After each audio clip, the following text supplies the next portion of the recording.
Let us study about one more evil practice that was practiced in India, that is female feticide.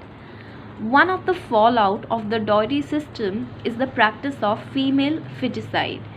Now they are saying that one reason that dowry system was taking place or falling out, or you can say breaking, was because of the practice of female feticide. Now how?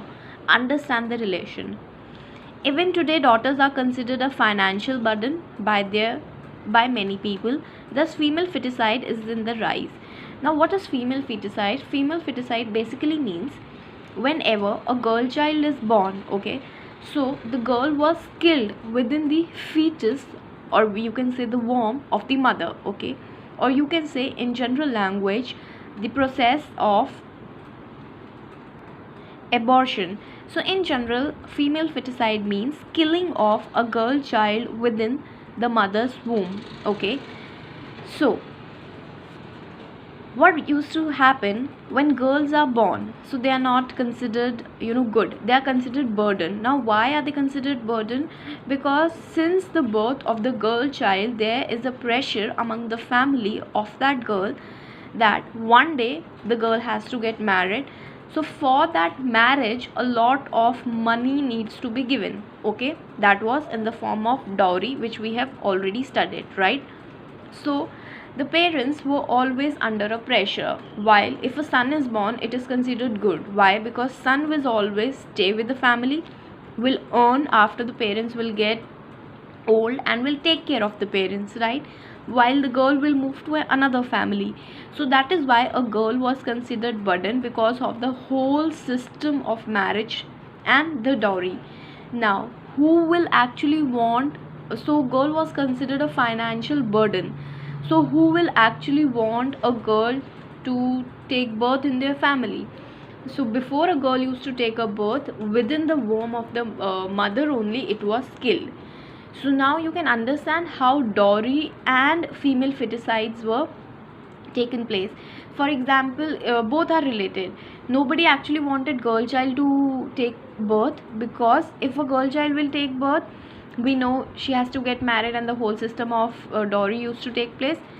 Now if the marriage has already taken place, okay, so within that marriage, if a girl is born, so again a lot amount of dowry needs to be given. And if the mother is not able to deliver a boy child, then again tortures used to take place, the beating used to take place, and then how both are interconnected, and both used to demean the identity of a individual woman, or we can say girl child. And this is one reason, because of so much intense killing of girl child within the mother's womb, this led to an unequal ratio between the girls, okay, since girls were constantly killed within mother's womb or after the girl child is born. So it affected the India sex ratio. That means there were a lot of unequal ratio between the girls and the boys. If we talk about 2011 census, it shows a decline in a number of female in the age group of 0 to 6 as compared to the 2001, okay. That means in 2001 the ratio was still better. In 2011, if we are talking about the age group of 0 to 6, the ratio of girls has declined a lot. According to the 2011 census, there are 919, that is 919 females per 1000 males in the age group of 0 to 6, as against 927 females as per 1000 males in 2001. So they are basically saying 2001 was still better, because her 1000 में 927 were girls and thousands were boys, okay. But if we are talking about 2011, it got declined. There were 919 girls and 1000 boys. So they are talking about ratio. See, they are talking about if we take the slot of 1000, so to each 1000 boys there were 909 females in 2001. To each 1000 boys there were 927 girls in 2001, and in 11 it declined, okay. Why? Because of the process of female feticide. The family used to take a pre-test, okay, and in pre-test, if it was decided that there is a girl child or a boy child in the womb, if it was a boy child it was fine, and if it was a girl child it was made to kill within the womb, okay. So now, to curb this practice, to stop this practice of female feticide, the government had passed the Prenatal Diagnostic Techniques Regulation and Prevention of Misuse Act, PNDT Act, in 1994. It was brought into effect from 1st January 1996, almost after 2 years. The PNDT Act prohibited the determination and disclosure of the sex of the fetus. It also prohibited any advertisement of prenatal sex determination. Any violation of the PNDT Act was resulted in imprisonment or fine. See, how did the whole process of the female feticide started?